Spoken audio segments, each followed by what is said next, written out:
नमस्ते दोस्तों।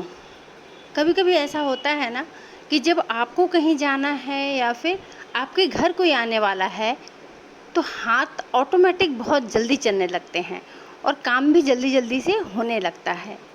आज मेरे साथ भी ऐसा ही हो रहा है क्योंकि शाम को आज मेरी एक फ्रेंड आने वाली है, बहुत अच्छी फ्रेंड है मेरी। और मैं जल्दी जल्दी काम कर रही हूँ, सब्जी और चावल बनाऊँगी। नाश्ता करके हस्बैंड और बच्चे निकल चुके हैं। अब दोपहर का लंच मैं तैयार कर रही हूँ, तो सब्जी और चावल बना लूँगी क्योंकि ये जल्दी बन जाएगा। और कद्दू और पपीते की सब्ज़ी बना रही हूँ, घर में अभी यही अवेलेबल था तो मैं बाज़ार जाने का झमेला नहीं की और इसे ही बना लिया। और टेस्ट के लिए आम और पुदीने की चटनी बना लूँगी क्योंकि कच्चे आम मेरे घर पर थे। तो चटनी बनाने के लिए मैंने आम काट करके छील करके रेडी कर लिया है और अपने गमलों से ही मैं पुदीना ले लूँगी।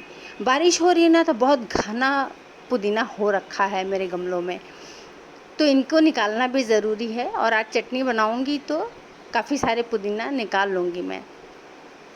बड़े बड़े से पत्ते भी हो गए हैं, बहुत अच्छा लग रहा है देखने में। और उसके बाद मुझे करने हैं घर की सफाई।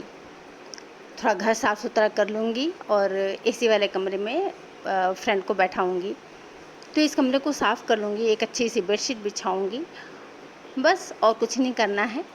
और पिछली बार उससे वीडियो कॉल पे बात हुई थी, तो काफ़ी दिन पे बात हो पाती है। मैं भी हर रोज़ उसे मतलब आए दिन जैसे कि बातें कर नहीं पाती हूँ।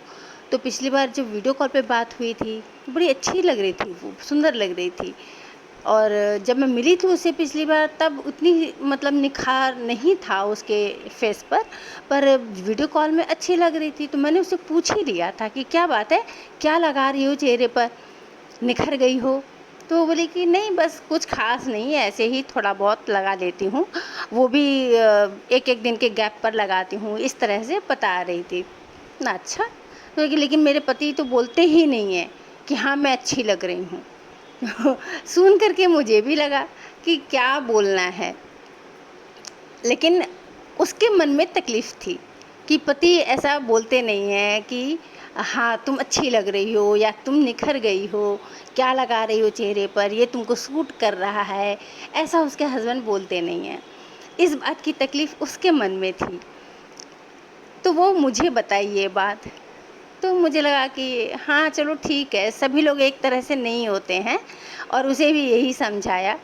और वो कहने लगी कि लेकिन दूसरों की पत्नियों की तो बहुत बड़ाई करते हैं, उनको बहुत खूबी दिखती है कि हाँ देखो वो तो कितनी हार्ड वर्किंग है, हार्ड वर्क के साथ साथ वो बहुत सुंदर भी है, दूसरों की तो इतनी बड़ाई कर जाते हैं पर मेरी तो कभी नहीं करते, किसी दूसरे से भी नहीं करते, उसका कहना था। उस वक़्त मैंने उसे सांत्वना दे दिया था कि हाँ चलो, होते हैं ऐसे कुछ, वैसे सब ठीक हो जाएगा, ये कहकर मैंने उसे समझा दिया था। पर मेरे मन में ये बात चल रही थी कि उसको तकलीफ़ मन में हो गई इस बात से, तो कम से कम दूसरों की बड़ाई तो उसके सामने नहीं करनी चाहिए थी। लेकिन शायद 99% लोगों की ना ये प्रॉब्लम है। मुझे ऐसा लगता है और ये हकीकत है कि 100 में से 99% जो हस्बैंड हैं वो इसी तरह के हैं। अपनी पत्नियों की खूबसूरती और उनकी जो गुण हैं उनके अंदर, वो चीज़ उन्हें दिखाई नहीं देती। पर हाँ, दूसरे की पत्नियों की जो खूबी है और उनका हार्ड वर्क है, ये दिख जाता है। उनकी अपनी पत्नी अपने घर में कितना हार्ड वर्क करती है, ये नहीं दिखता। बच्चों के देखभाल करने में और पति की देखभाल करने में, मतलब पूरे घर को सँभालने में उसको कितनी सैक्रिफ़ाइसेस देनी पड़ती हैं, ये चीज़ उनको अनुभव ही नहीं है इस बात का, ऐसा भी कह सकते हैं। तो पत्नियों को तकलीफ़ तो होना, देखिए ज़ाहिर-सी बात है कि तकलीफ़ हो जाती है मन में कि वाह! अपना तो दिखता नहीं है। मतलब अपनी पत्नी के अंदर जो गुण है, जो खूबी है, ये चीज़ दिखाई नहीं देती है। ये ज़्यादातर पतियों की हैबिट में शामिल है। 100 में कोई एक होगा जो अपनी पत्नी को ज़्यादा मान देता होगा। देखिए, मान देने से एक बात ये भी है आई कि आज मतलब सारे जो नियम कानून बने हैं ना, सिर्फ़ औरतों के लिए बने हैं। मन में देखिए कभी-कभी ये बातें आती हैं ना कि सारे नियम कानून औरतों के लिए ही बने हैं क्या? कि सुबह जल्दी उठना है, रात को बर्तन मांज के सोना है, पति के लिए व्रत रखना है तो उसकी आयु लंबी होगी। क्या ये सारे नियम मर्दों के लिए नहीं बने? मन में तो कभी कभी बात ऐसी आ ही जाती है कि हम सोचने के लिए कि वाह क्या बात है, सारे नियम औरतों के लिए हैं, है ना?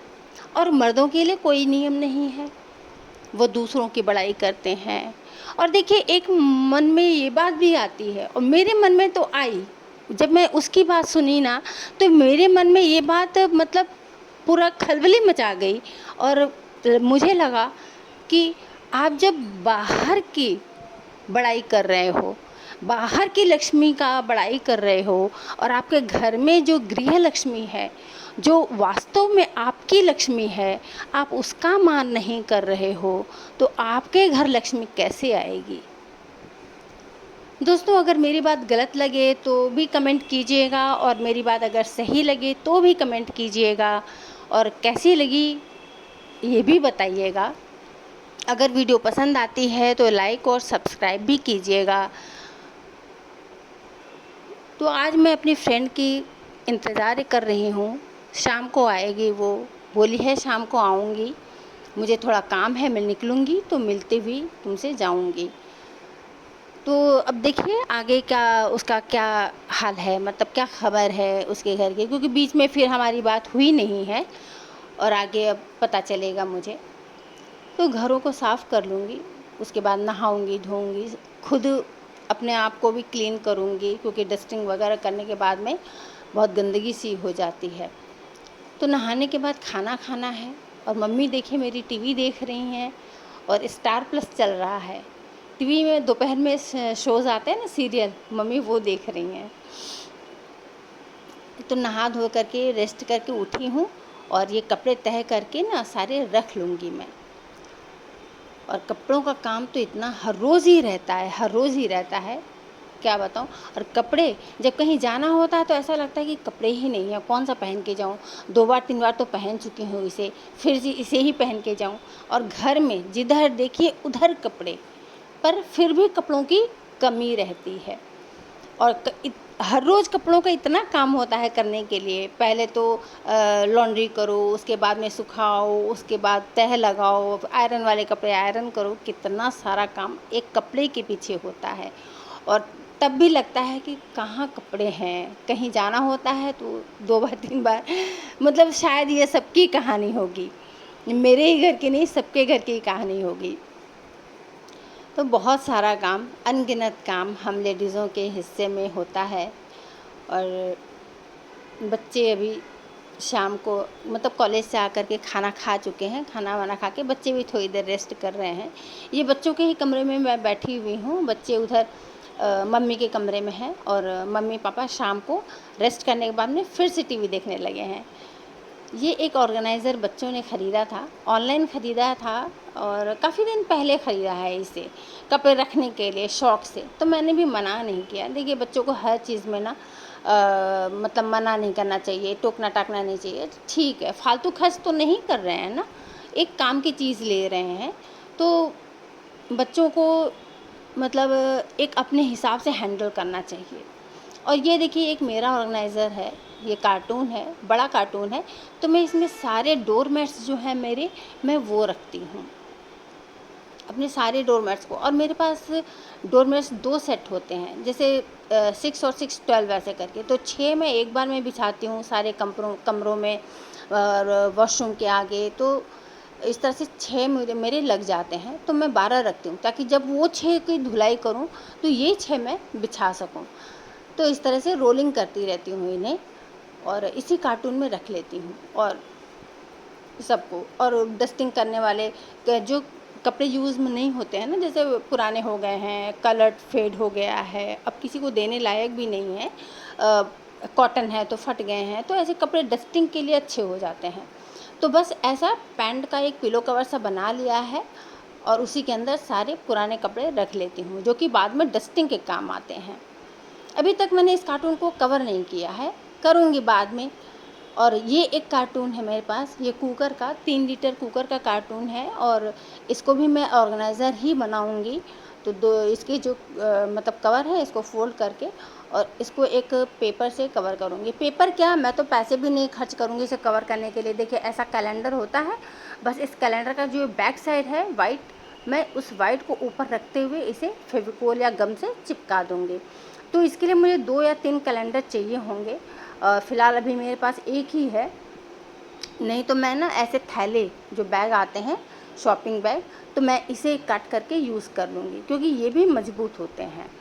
या फिर इस तरह का, देखिए प्लेन रहेगा ना तो आप अपने हिसाब से इसको डेकोरेट भी कर सकते हैं, और अगर डेकोरेट ना करें तो भी ये ऐसे अच्छे लगेंगे, प्लेन भी रहेंगे तो भी अच्छे लगेंगे, ऐसा कुछ भी नहीं है। किसी को दिखाना थोड़े, ये अपनी सुविधा के लिए ऑर्गेनाइज़र तैयार कर लेना है कि हम ईज़िली सामान को मतलब सामान ईज़िली हमको मिल जाए जब हम खोजें तो इनके लिए हमें ये तैयार करना है। तो जब भी कवर करूँगी फ्रेंड्स, आपके साथ शेयर भी मैं ज़रूर करूँगी। और देखिए कई सारे बातें हो गई, बहुत गप्पे हो गई हैं, तो मिलते हैं फिर।